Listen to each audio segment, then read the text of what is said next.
Hannah's story is one that turns heads, but it's not for the reasons you'd expect.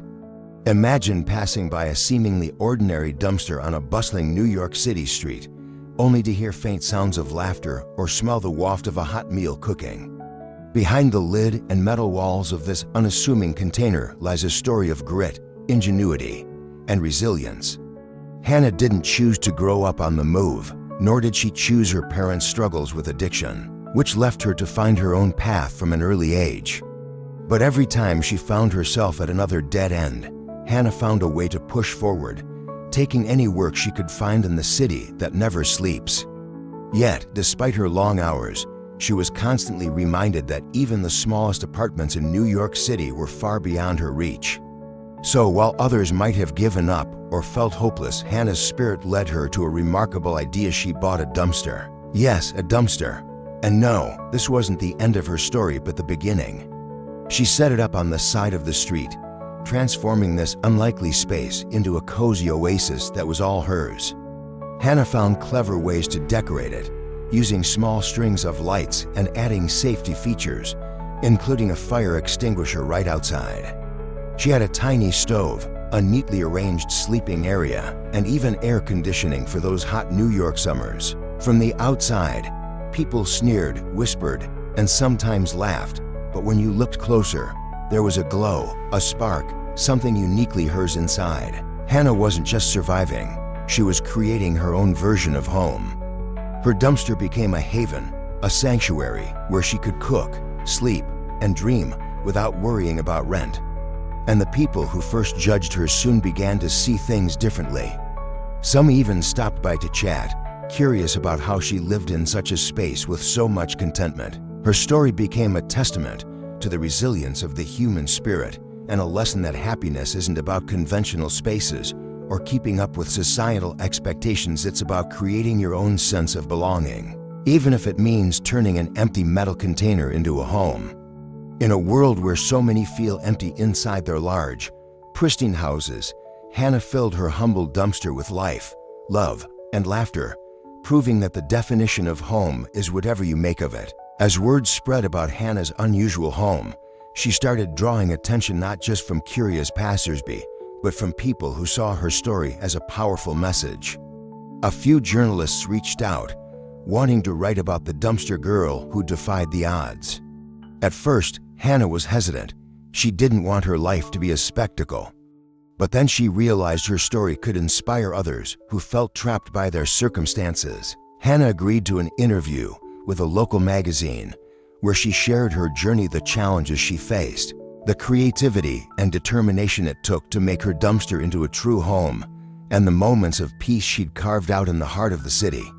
Her story was raw, honest, and full of hope, and it touched people across New York and beyond. Soon, social media lit up with posts about Hannah, with many people calling her the queen of the dumpster and an inspiration in unconventional living. With the attention came support she'd never dreamed of. Local artists donated supplies to help her beautify her space. Even more colorful murals now decorated the sides of the dumpster, turning it into a miniature art installation that caught the eye of everyone passing by. Someone even helped her set up a small solar panel on top to power her stove and lights, giving her a newfound independence that felt empowering. People began stopping by not out of pity but out of respect. They admired the resourcefulness and strength she showed, living in such a small space, but with such a big heart. Some days, strangers would leave notes or small gifts outside, thanking her for reminding them to look at life a little differently. Others left her job offers or invitations to events, appreciating her tenacity and creativity. One evening, while sitting on a small stool just outside her dumpster, Hannah met a man named Max, a local architect who had read about her story. He was fascinated by her spirit and how she had transformed an ordinary dumpster into something more than just a living space. Max had worked on designing tiny homes, but had never seen anything like what Hannah had done. Together, they began discussing ways to create affordable, sustainable housing for people in need, something functional yet affordable, even in big cities. Hannah and Max began working on a project, Urban Havens, with the mission of creating microhomes from upcycled materials, making sustainable living more accessible. Max brought the architectural skills, and Hannah, the heart and first-hand knowledge of turning a tiny space into a real home. Their collaboration started drawing even more attention, sparking conversations on alternative housing solutions and how people like Hannah could change the way the world thought about space and comfort. Soon, Hannah's dumpster home was no longer just her story, but part of a larger movement. People in other cities began creating their own unique spaces in alleys, on rooftops, and even in unused parking lots.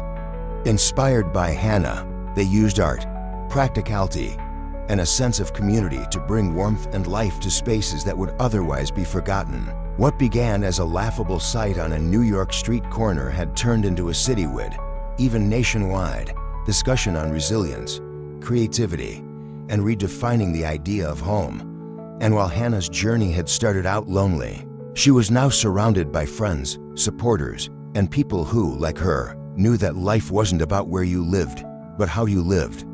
With her small dumpster, Hannah had created a revolution. As the Urban Havens project gained momentum, Hannah's story was now transforming not just lives, but entire communities.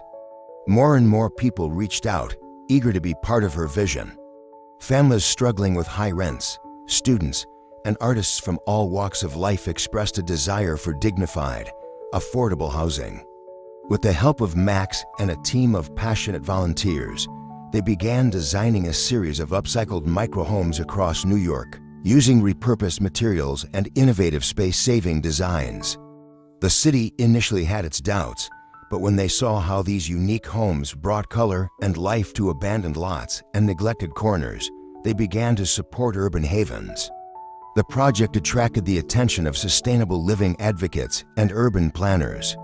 They saw Hannah as a beacon of change, and soon enough, she was invited to speak at events and conferences where she shared her story and vision with a growing audience. Her words carried a simple, powerful message: home is what you make it.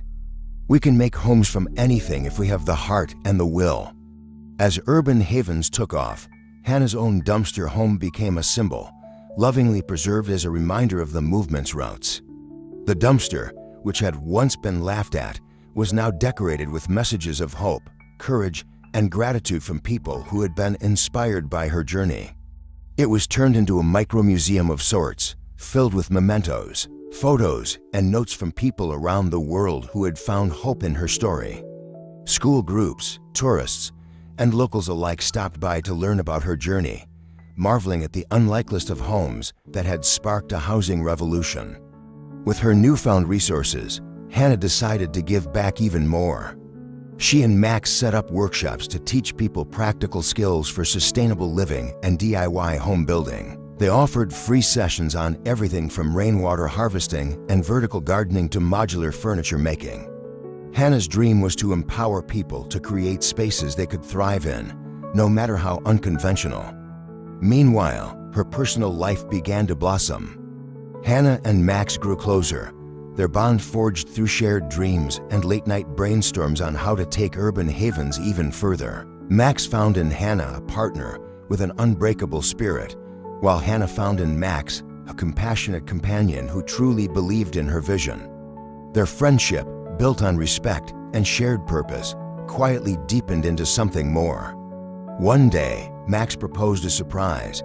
He had designed a new tiny home just for Hannah, combining all the features she loved from her dumpster with even more thoughtful touches. It had a compact garden wall for herbs, a skylight that brought in sunlight during the day, and an ingenious fold-out desk where she could work on her growing responsibilities with Urban Havens.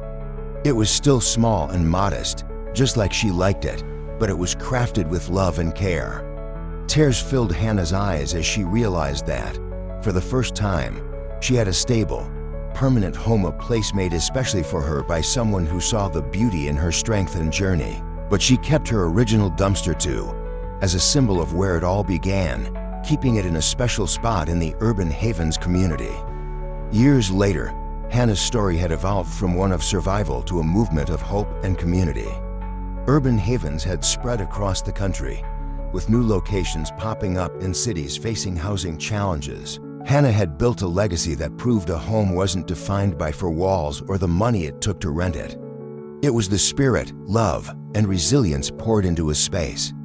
Her journey from dumpster girl to a trailblazing pioneer reshaped countless lives and inspired people to redefine what it truly means to belong. Through it all, she remained humble, often sitting outside her original dumpster on the New York streets, speaking with anyone who wanted to know more about her journey.